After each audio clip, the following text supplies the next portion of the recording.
Saudara, temanya hari ini keadilan sosial bagi seluruh bangsa Indonesia.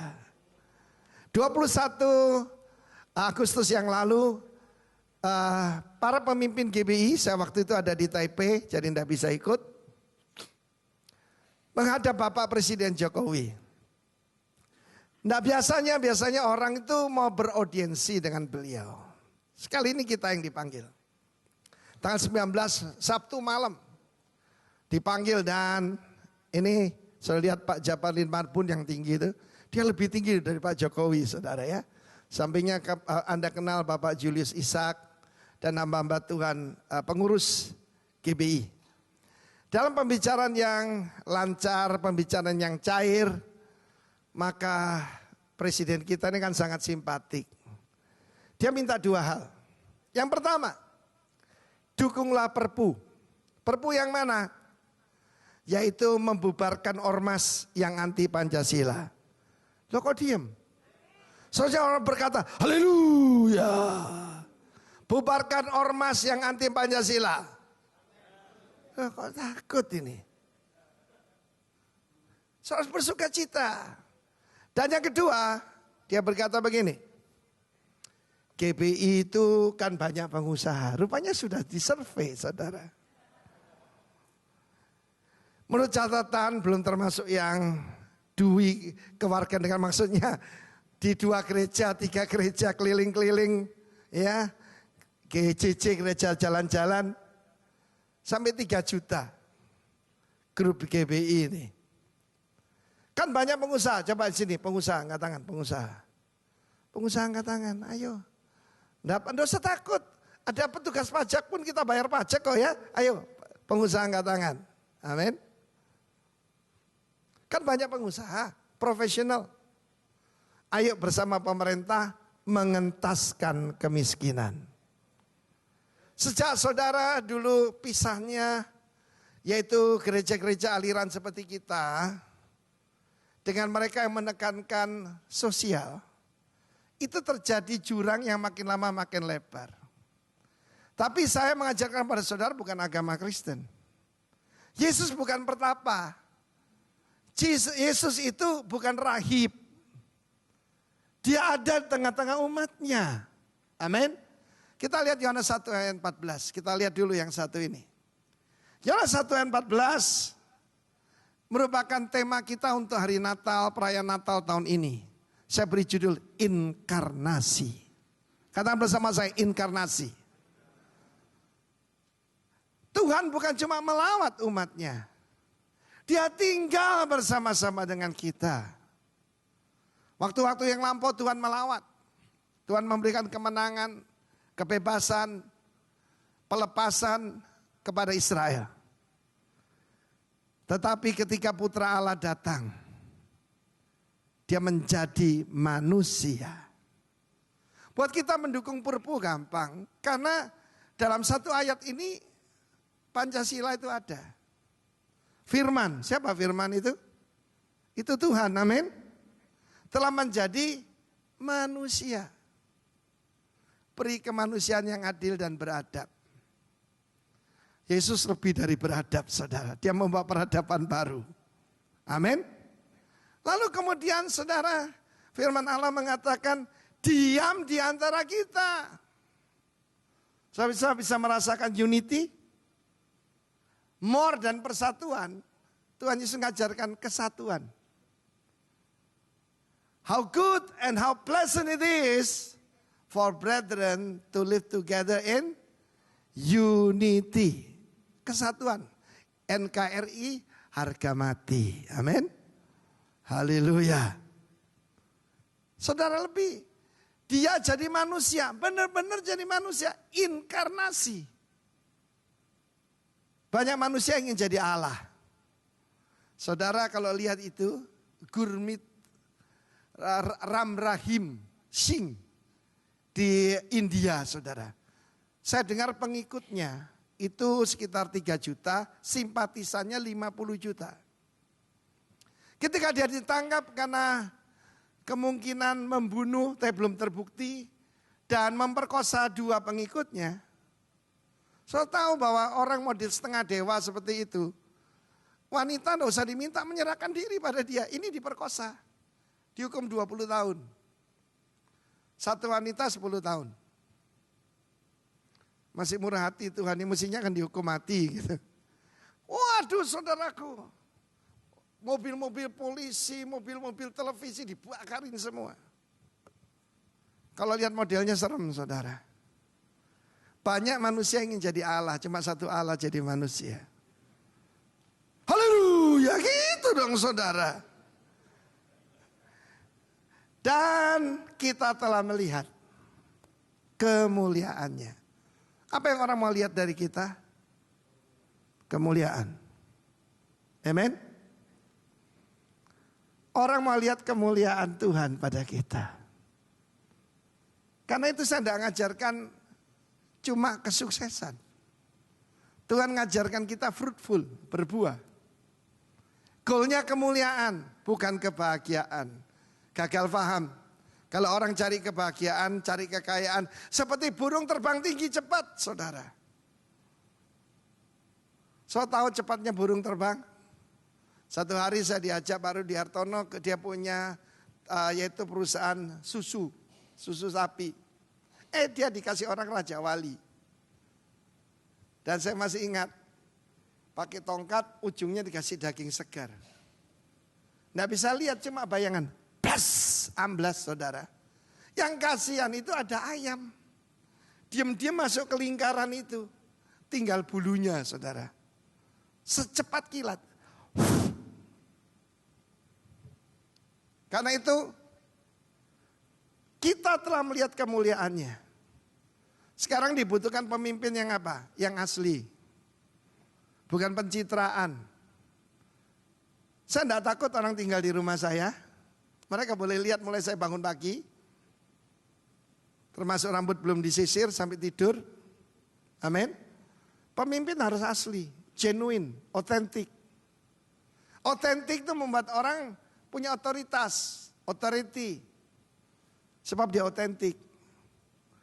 Lalu kemuliaan yang diberikan kepadanya, ini penting ini. Diberikan, kita bagiannya menerima. Sebagai anak tunggal Bapa, penuh kasih karunia dan kebenaran. Yang keempat kan kerakyatan.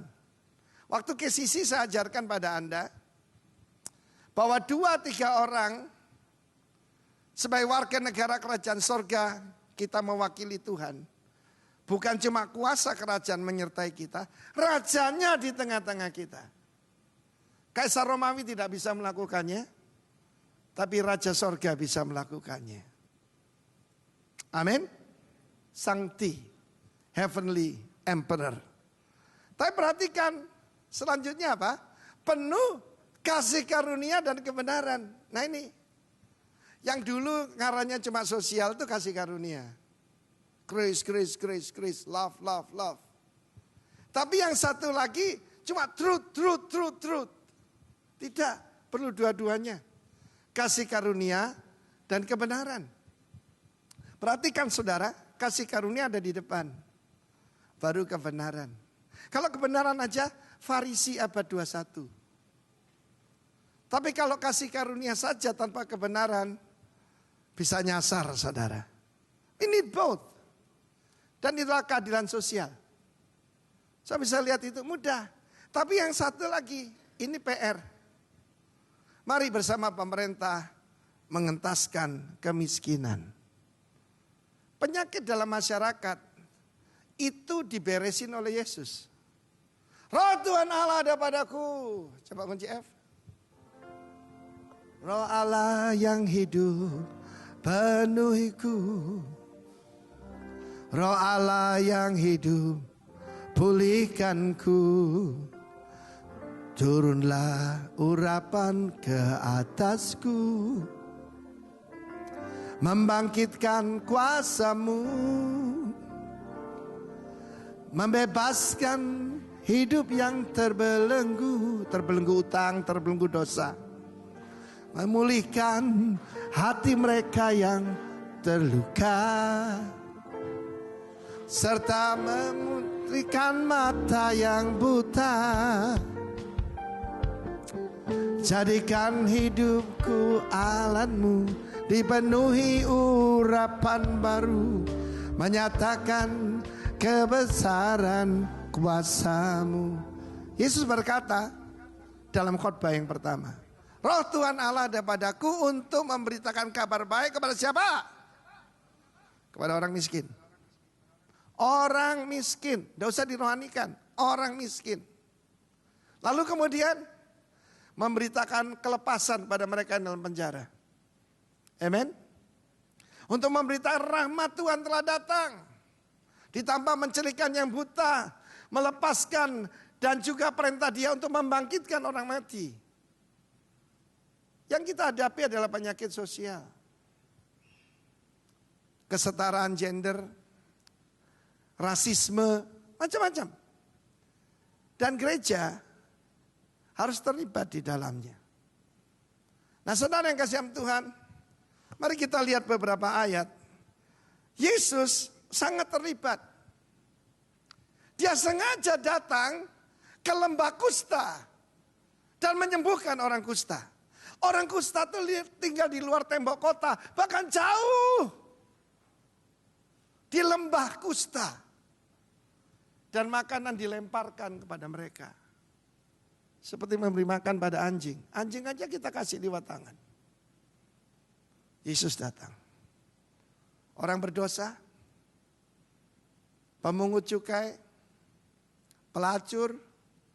Dia sengaja datang ke Samaria dan membereskan masalah di sana. Itulah Yesus kita. Nah, kita gagal paham. Kita cuma gambarnya Yesus berdoa. Ya, dia berdoa. Tapi waktu malam kan, siangnya ngapain?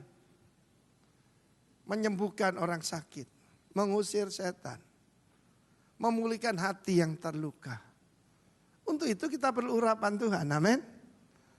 Ada banyak saudara sini rindu dipakai oleh Tuhan. Dan saudara pikir itu berkhotbah. Saudara pikir itu menyanyi. Syukurlah kalau bisa main musik kayak Andi gini, luar biasa. Tapi tidak semua orang seperti itu kan. Saya coba loh main piano, tidak bisa. Gara-gara dulu kalau ada guru piano datang, saya dan adik saya pura-pura tidur. Atau kita main layangan supaya gurunya nganggur. Nyesel saya sekarang. Tapi cuma bisa main gitar. Nah saudara, melayani Tuhan itu. Keadilan sosial bagi segala bangsa. Buat bangsa Indonesia. Nomor 1, warga kerajaan dulu. Firman Allah mengatakan tidak ada yang berkekurangan dari antara mereka. Nah saya mau terangkan dulu saudaraku. Miskin itu ada 4 macam saudara ya. Orang kita cuma kenal orang miskin materi. Orang Chinese cuma kenal 2 bangsa. Ului dan Bolui. Yuchen dengan Mei Yuchen. Orang punya dengan orang tidak punya. Ada kasta di dalam dunia ini. Ya.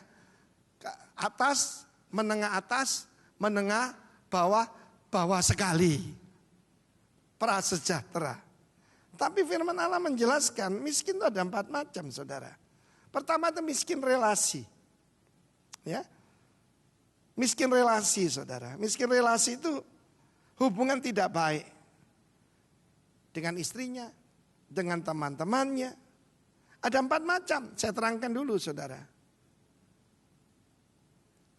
Slide nomor 8. Miskin yang relational. Kedua, miskin motivasi. Putus asa, itu miskin. Defisit motivasi. Karena sekarang banyak motivator. Hamba Tuhan bukan cuma motivator. Yang ketiga, miskin materi. Baru yang keempat, miskin rohani. Saya akan terangkan sebentar pada Anda. Dan bagaimana mengentaskan kemiskinan? Slide nomor 4 ya. Nomor 6. Efesus pasal 4. Kita baca sama-sama. 1, 2, 3. Orang yang mencuri janganlah ia mencuri lagi. Tapi baiklah ia bekerja keras. Ulangi sekali lagi. Bekerja keras. dan melakukan pekerjaan yang baik dengan tangannya sendiri supaya dapat membagikan sesuatu pada orang yang berkekurangan. Let him who stole steal no longer, but rather him labor, bukan work loh, labor, working with his hand what is good, menghasilkan dengan tangannya, dengan keterampilan sesuatu yang baik, makanan yang baik, pakaian yang baik, apa saja yang baik. Baru that he may have something. Sekarang punya. Untuk apa yang punya itu? To give him who has need. Ada satu grafik saya minta ditampilkan. Orang yang mencuri itu minus 10. Mencuri. Kalau ngerampok minus 20. Koruptor minus 40. Menyalahgunakan kekuasaan. Termasuk saya ketemu banyak orang itu terluka kenapa? Karena pemimpin rohaninya. Banyak di Surabaya nih saudaraku, ya, spiritual abuse. Bukan diperkosa secara fisik, tapi lebih berbahaya itu. Nah, itu minus 50 saudara. Kalau dia tidak mencuri, dia cuma 0. Beri angka diri sendiri ya. Jangan memberi angka iparmu. Beri angka diri sendiri. Tidak mencuri lagi, termasuk pencuri yang tertangkap masuk di Medaeng begitu. Koruptor yang masuk Medaeng. Tapi ternyata di dalam tetap bisa berkiprah saudara. Tapi itu 0 ya. Lalu kalau orang bekerja nilainya naik. Plus 10. Bukan bekerja, labor, bekerja keras. Amin.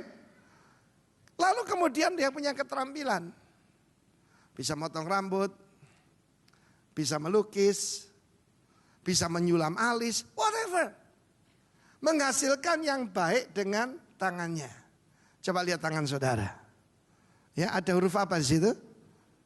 M, artinya makmur saudaraku. Bukan mati. Kebanyakan orang coba tanya. Itu huruf M apa? Kita kan mesti mati. Oh enggak saudaraku. Ya, ini makmur dan ini menghasilkan. Amin saudaraku. Loh kok diam saudara? Nah kalau sudah bisa begitu itu plus 20. Lalu akibatnya have something. Punya sesuatu untuk dibagikan lagi kepada siapa? Yang berkekurangan. Saudara, firman Allah menunjukkan bahwa jangan anggap enteng. Ini keadaan jemaat zaman pada waktu itu ya. Gereja mula-mula buat contoh saudara. Slide berikutnya nomor 7.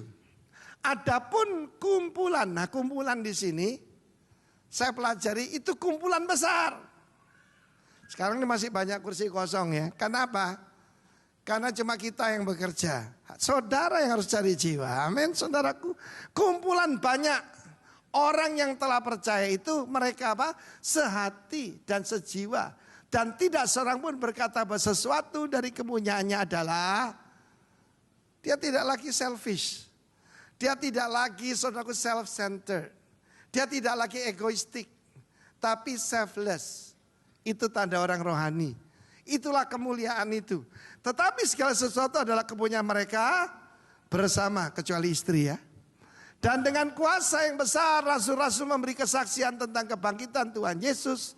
Dan mereka semua hidup dalam kasih karunia yang berlimpah-limpah, abundant grace. Sebab tidak ada seorang pun, ini tandanya, tidak seorang pun berkekurangan di antara mereka. Ini goal setiap daripada hamba-hamba Tuhan ya, daripada kita. For there was not a needy person among them. Karena semua orang yang mempunyai tanah atau rumah menjual kepunyaannya itu dan hasil penjualan mereka bawa ya. Mereka bawa kepada rasul-rasul ya. Untuk menolong orang yang berkekurangan. Duh, betul saudara. Itu perlunya komunitas. Saling menolong. Perhatikan di sini ada 4 macam kemiskinan itu dirubah jadi kekayaan. Satu hati. Orang kalau satu hati apa?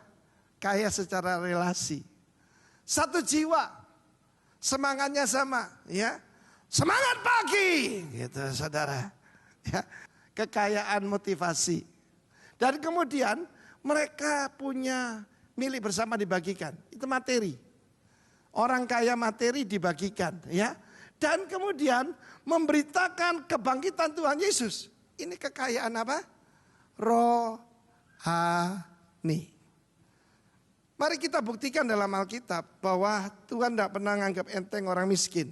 Yakobus 2 ayat 5. Dengarkanlah hai saudara yang kukasihi, bukankah Allah memilih? Memilih siapa? Orang-orang yang dianggap miskin. Bukan orang miskin loh.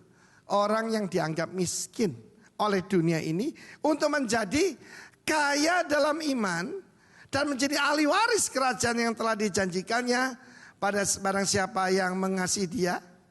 Ayat 6. Tetapi kamu telah menghinakan orang miskin. Bukan justru orang kaya menindas kamu dan menyeret kamu ke pengadilan?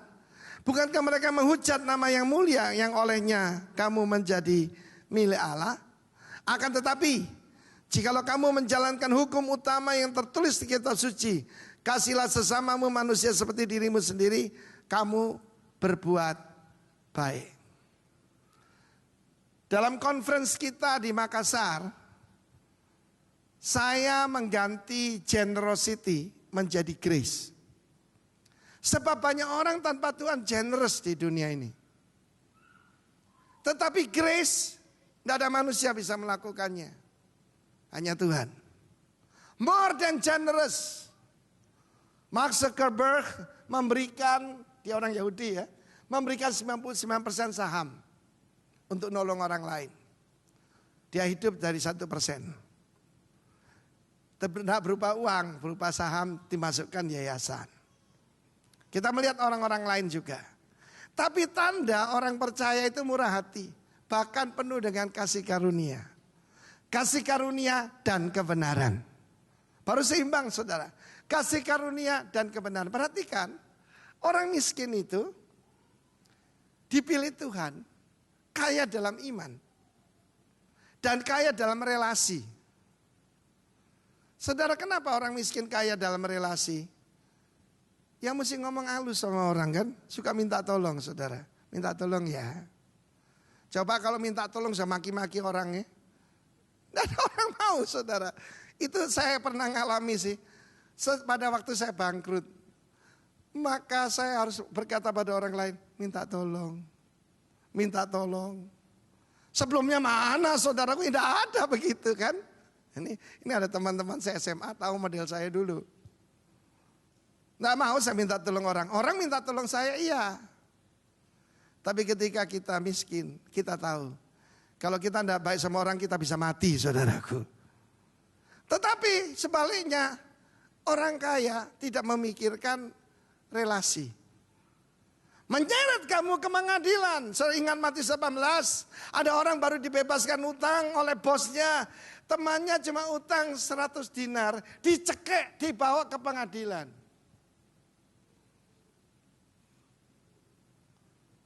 Jadi miskin ada 4 ya. Jangan lupa. Relasi. Motivasi. Amin. Lalu materi. Dan yang terakhir. Miskin di dalam rohani. Saya punya pengalaman saudara. Siapa yang melepaskan saya dari kuasa gelap? Ibu Ernatan dan kelompoknya. Kertajaya 5A nomor 63. Gara-gara cuma belajar bela diri. Ada saudara. Ya, saya ingat pada waktu itu yang doakan saya ibu-ibu tukang sayur, istrinya tukang becak. Kalau bersaksi gini, puji Tuhan. Seumur-umur saya belum pernah makan roti keju. Kemarin saya pertama kali makan roti keju. Saya kaget saudara, roti keju kita buang-buang. Mereka roti keju aja terima kasih. Dan mereka yang dipakai Tuhan. Saya ngalami saudara.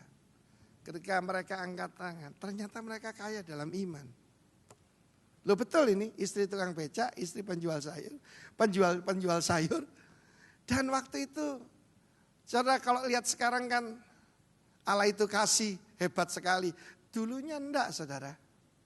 Rumah kecil pengap saudara. Lantainya itu tegel dari semen saudara. Tapi Tuhan yang milih. Tuhan yang milih saudara.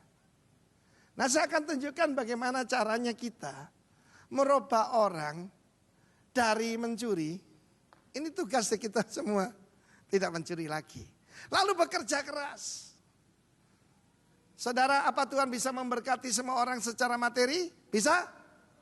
Tidak, orang malas tidak bisa.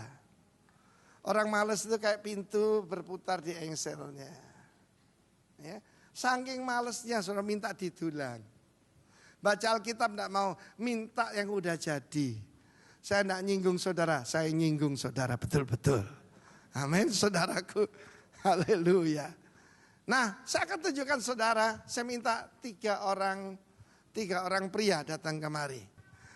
Mari kita lihat pemimpin muda yang kaya ini. Siapa namanya? Tidak disebut dalam Alkitab. Siapa nama bapaknya? Boten Semerap. Ini aneh kan? Orang itu selalu disebut dengan nama bapaknya. Termasuk bapak rohani. Oroknya, Pak Arifin ya kan gitu. Ya kan? Identitas itu perlu saudara. Ya, saya pernah dikasih anjing. Tapi anjing ini tidak ada suratnya. Saya tanya, loh suratnya mana? Ya tidak ada Pak. Loh kenapa? Ya gini, nama orang tua, nama bapaknya anjing ini siapa? Ya, oh namanya Bodong Pak. Loh Bodong kenapa? Tidak ada suratnya Pak. Anjing nama Bodong saudaraku. So you are Bodong, amin. Dan dia datang pada Yesus. Ini kuis Alkitab. Pemimpin muda yang kaya panggil Yesus apa? Guru. Guru yang baik. Coba kita analisa. Berapa angkanya dia? Pemimpin muda kaya. Miskin materi? Tidak. Miskin motivasi? Tidak juga. Sebab yang dua ini berlari mencari Yesus. Semangat toh? Orang yang semangat saudara. Dari pagi sampai malam semangat. Ya. Dia lari mencari Yesus. Lalu dia tanya guru yang baik. Apa yang harus aku lakukan untuk beroleh hidup yang kekal? Dia punya semuanya. Pemimpin muda yang kaya. Orang dewasa di Yahudi itu Israel 30 tahun. Jadi under 30 ini. Sudah jadi pemimpin muda kaya lagi. Luar biasa kan? Dan dia menjalankan firman Allah. Dia tanya, yang mana? Yesus menyebutkan dari 6, itu 5. Jangan membunuh, jangan berzina, jangan menjadi saksi dusta, ya toh?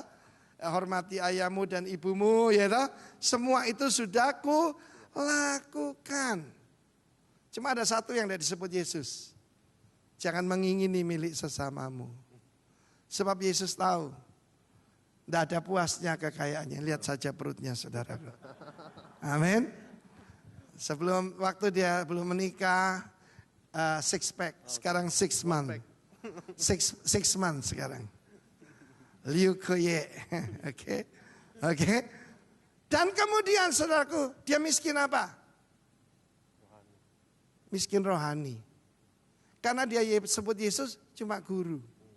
Guru cuma bisa menasihati. Dia gagal paham bahwa Yesus adalah Raja. Dia gagal paham Yesus adalah Tuhan, Lord, pemilik. Dia kira itu kekayaannya. Ya, saudara, dia juga kaya dalam secara relasi. Ya, dia mungkin kaya, tapi dia miskin di dalam rohani. Karena itu saya pernah ditanya, Pak, gimana ya jemaat itu Pak? Kalau nawarkan produk itu ngototnya sampai ngisin-ngisini Pak. Tapi kalau suruh cari jiwa kok males. Diam sebentar, hamba Anda termasuk. Barang siapa malu mengaku aku di hadapan manusia. Aku malu mengaku dia di hadapan Bapa. Oke? Jadi relasi pasti kalau pengusaha tidak punya relasi gimana? Tidak bisa saudaraku ya, tidak bisa. Pemimpin muda yang kaya, bukti Yesus melihat dia dengan yaitu kasih. Lalu Yesus berkata, jual, kamu mau sempurna? Jawabannya apa? Mau. Satu yang kurang padamu, itu satu. Kamu miskin rohani. Sekarang aku menyatakan diri padamu. I'm your king. I'm your Lord. Aku Tuhanmu, aku pemilikmu. jual segala hartamu. Amin. Bagikan kepada orang miskin. Di situ sebarkan, dia didomi. Didomi memberi, dia didomi itu begini. Amin. Dan kamu akan memiliki harta karun di sorga. Lalu kembalilah dan ikut aku. Lalu pemimpin muda yang kaya itu pergi dengan sedih. Sebab apa? Banyak hartanya. Tapi dia lupa itu miliknya Tuhan. Ayo kamu nangis, kamu pergi. Nangis. Mari kita pergi pada Bartimeus. Merem, kamu buta. Ya. Dia panggil Yesus apa? Yesus, anak Daud. Ayo coba latihan, main drama. Yesus, anak Daud, kasihanilah aku. Oke. Dia punya satu skill, ngemis saudaraku. Amin. Dia panggil Yesus anak Daud, hampir tepat. Yesus anak Allah, betul? Tapi dia mengerti. Saya kira, saudara perhatikan, siapa namanya orang ini? Itu nama bapaknya. Ya tak? Bapak Herman bin Prawiro Maruto. Itu nama bapaknya. Prawiro Maruto itu nama bapaknya Pak Herman. Orang ini punya nama bapaknya, tidak punya nama. Namanya Bartimeus, Bar itu putra. Anaknya Pak Timius, anaknya tidak punya nama saudara.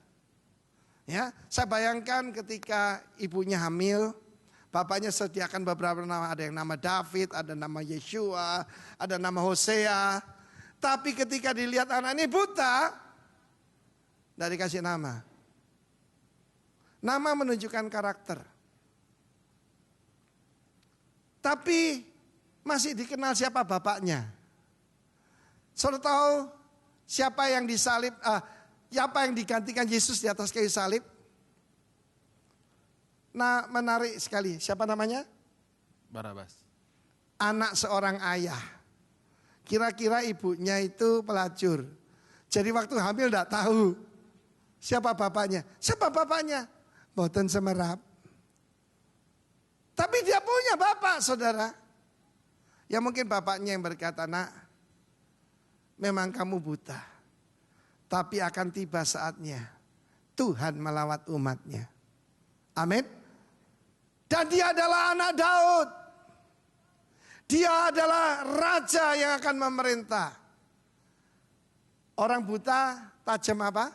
Pendengarannya. Dan dia telah mendengar. Orang mati bangkit. Badai yaitu diteduhkan. Dia bilang, ini dia anak Daud. Dan dia teriak, coba latihan lagi.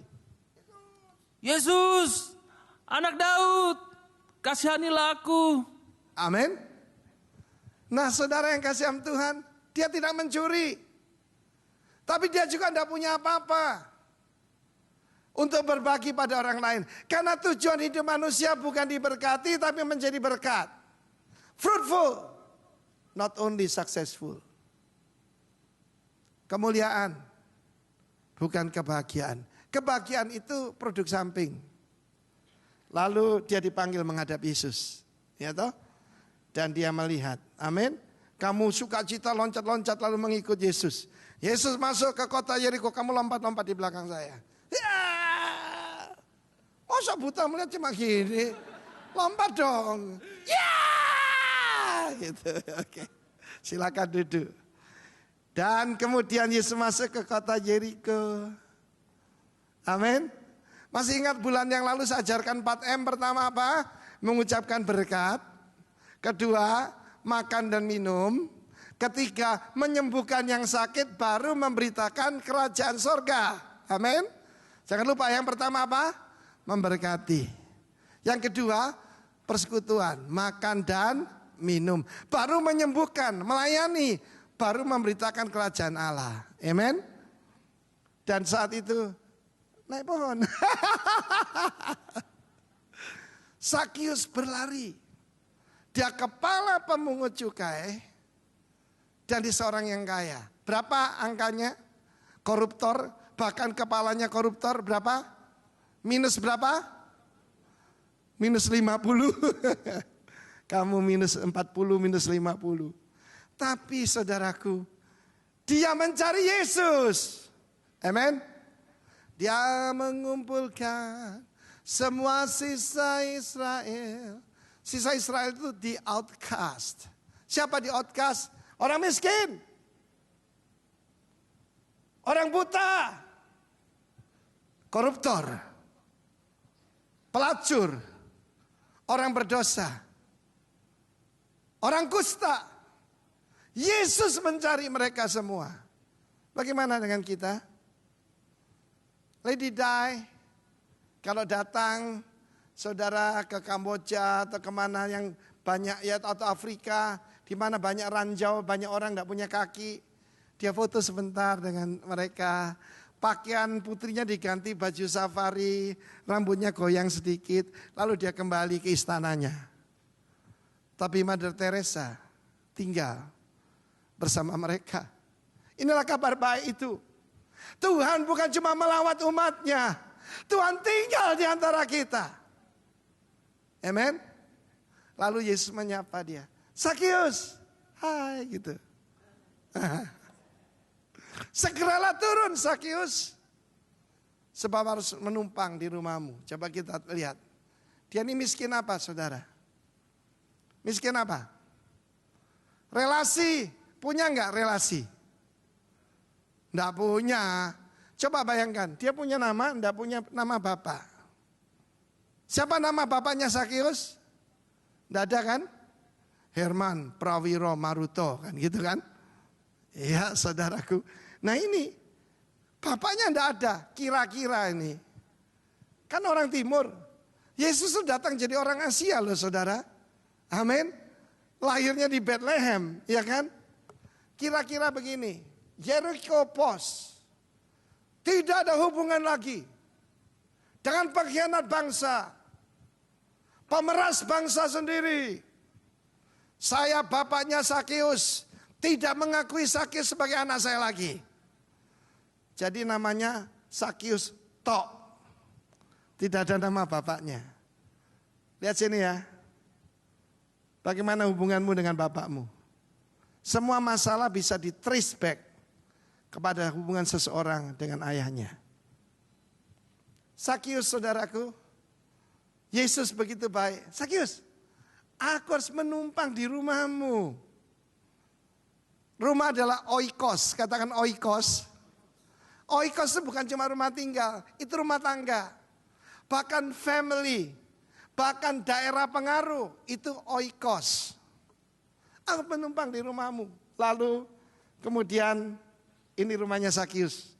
Kamu duduk, kamu kongko dengan Yesus. Sini. Enaknya jadi pengkhotbah bisa milih peran, saudaraku. Ya apa Sakius? Kamu tahu itu pemimpin muda yang kaya. Oh, Kulo Semerap. Oh, Kulo Semerap. Saudaraku.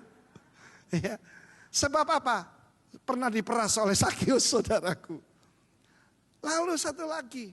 Rupanya itu si Bartimius itu terkenal saudara ya. Dia pengemis tapi dia murah hati, murah senyum saudara. Kamu tahu pengemis pinggir jalan yang di luar kota Jericho? Semerap. Siapa jenenge? Bartimius. Bartimius. Tahu saudara. Tapi dia tidak miskin materi. Tapi saudaraku, pada waktu dia ketemu Yesus, apa yang terjadi? Mendadak Sakius berdiri. Amin. Lalu dia berkata, setengah hartaku ku berikan kepada orang miskin. Dan yang ku peras ku kembalikan berapa kali? 4 kali lipat. 4 kali lipat. Saudara, sekarang saudara, sebelumnya dia manggil Yesus apa? Tuhan.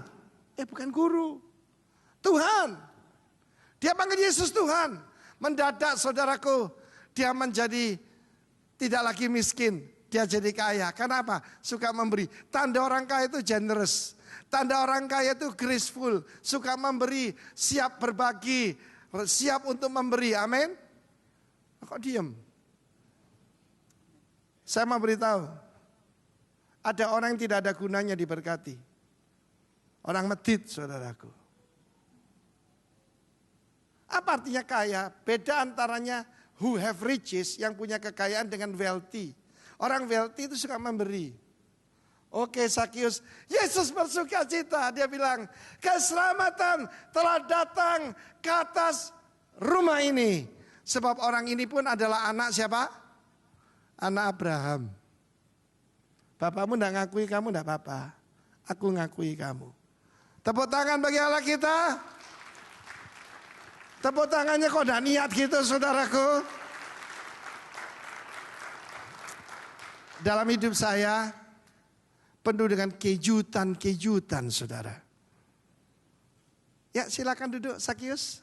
Kamu sudah diselamatkan. Amin. Saudara yang kekasih, Sabtu yang lalu ada seorang ibu kepingin ketemu saya. Dia punya sebuah pondok wisata kecil, rumah-rumah, yaitu rumah-rumah Jawa dari kayu gitu, 4 biji. Dan hutangnya bukan sampai sini saudara. Sudah tidak bisa bernapas. Dan dia sudah mendengar Tuhan bekerja di jemaat kita. Dan selama 2 bulan ini dia ikut kebaktian dan dia kepingin ketemu Pak Arifin.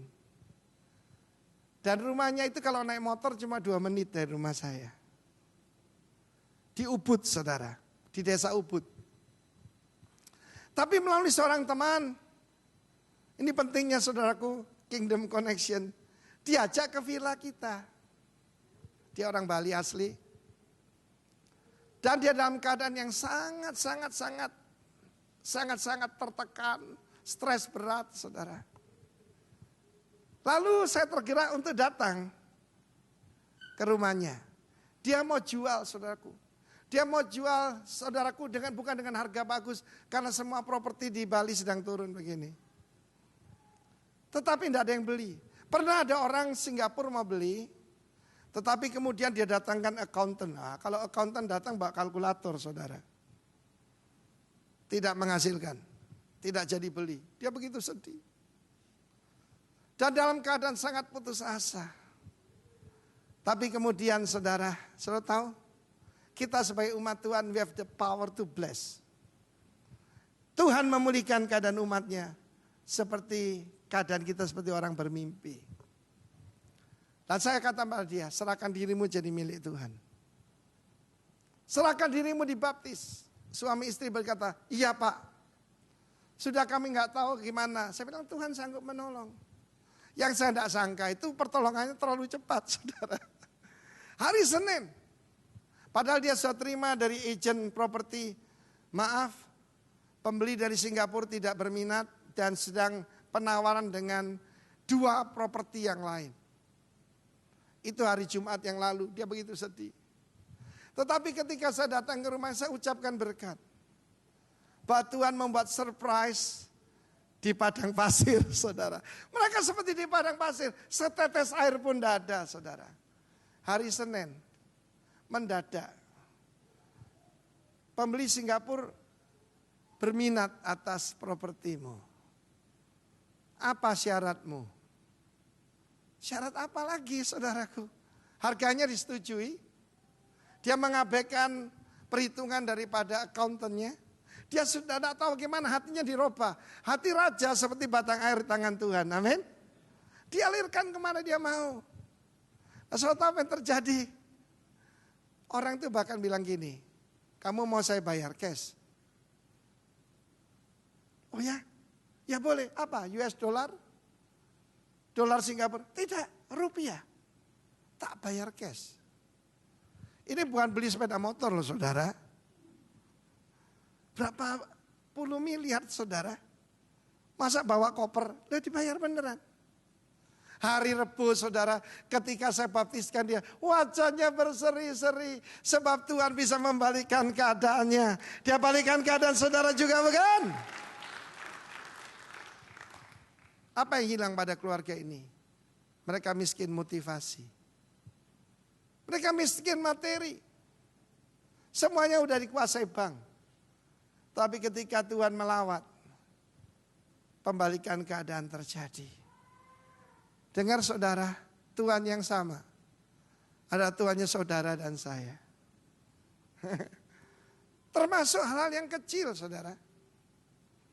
Kapan tuh saya diberitahu teman saya, Arifin, kamu enggak pernah drive lagi. Iya males. Ya gimana enggak males, mobil saya itu besar-besar. Lalu dia bilang kamu harus supaya refleksnya tetap ada. Oh gitu. Kebetulan saya tinggal di desa di Ubud, itu sempitnya jalannya. Dan semua mobilnya kecil-kecil, saudaraku. Saya pikir saya mau beli mobil kecil satu.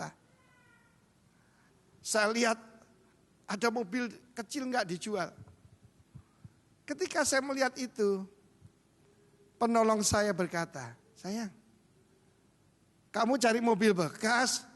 Loh ya gimana?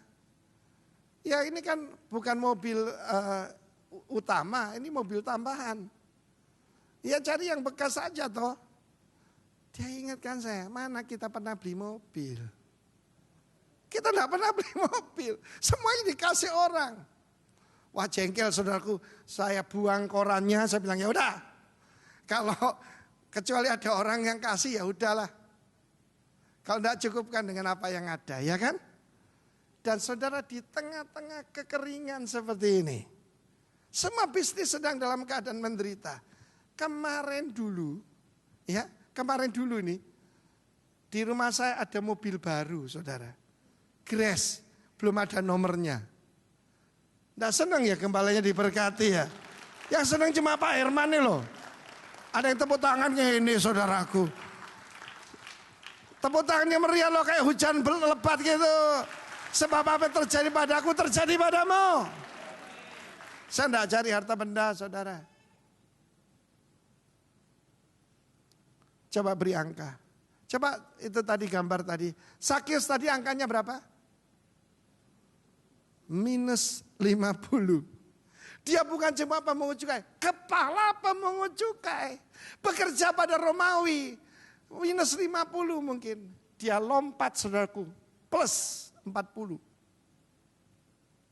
Lompatan ke depan. Syah. Dia memberi. Pemuda yang kaya tadi angkanya berapa? Dia bekerja keras. Dia punya skill. Nggak tahu sudah disebutkan skillnya. Tapi masih muda. Belum 30. Jadi pemimpin. Anggota Dewan Kota. Dia berlari menyebut Yesus dari mana? Pintu gerbang Yeriko. Tetapi buat saya angkanya cuma 0. Karena tidak ada gunanya. Dia cuma punya. Tapi dia tidak siap untuk memberi. Mari pagi hari ini. Kita minta hati kita dirubah oleh Tuhan. Amin. Kita minta hati kita dirubah oleh Tuhan. Suatu hari ada cerita 2 orang anak kembar. Kembar identik. Saya punya ipar kembar saudara. Ya, iparnya Pak Andrian tuh nyatanya masih dekat dengan saya. Dia dengan adiknya, dengan kakaknya kembar persis. Orang tidak bisa membedakan saudara. Sekarang tuh membedakan satu pakai kumis, satunya enggak. Dulu satunya pihak kiri, satu pihak kanan. Tapi orang tidak bisa membedakan. Dan anehnya, kalau satunya ditabrak dari belakang, satunya juga ditabrak dari belakang. Dan yang terakhir, pinggulnya mesti dioperasi. Dua-duanya sebelah kanan, saudara. Sehingga ketika si kembar datang ke dokter yang sama, loh kamu kok kesini lagi? Bukan, I'm his twin. Saya saudara kembarnya. Dan 2 anak kembar ini, satunya jadi hakim. Yang terkenal tidak bisa disogok. Judge Bau, begitu saudara. Yang satunya bajingan. Bukan cuma maling, rampok. Akan dihukum mati. Dan zaman dulu kan ada pemeriksaan DNA, ini sekedar cerita.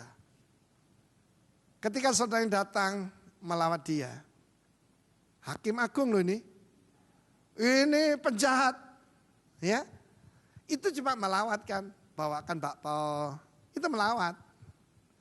Tapi terjadi apa yang terjadi saudara. Tolong penjaga pergi sebentar. Dia bertukar pakaian dengan adiknya. Kamu bertobat, jalani hidupmu. Aku pasti selamat. Karena 3 hari lagi akan dieksekusi hukum gantung, saudara. Adiknya dengan berat hati pergi keluar. Kakaknya menggantikan tempatnya di situ. Yesus bukan cuma melawan. Yesus diam di antara kita. Menggantikan kita. Dia yang kaya dalam segala hal. Dia lapar dan haus. Telanjang. Ditelanjangi. Miskin dalam segala hal. Yang lebih berat, miskin relasi. Semua orang meninggalkan dia. Bahkan bapak memalingkan wajah dari dia. Supaya apa? Supaya engkau dan saya diangkat oleh dia. Mari tundukkan kepala kita dan berdoa.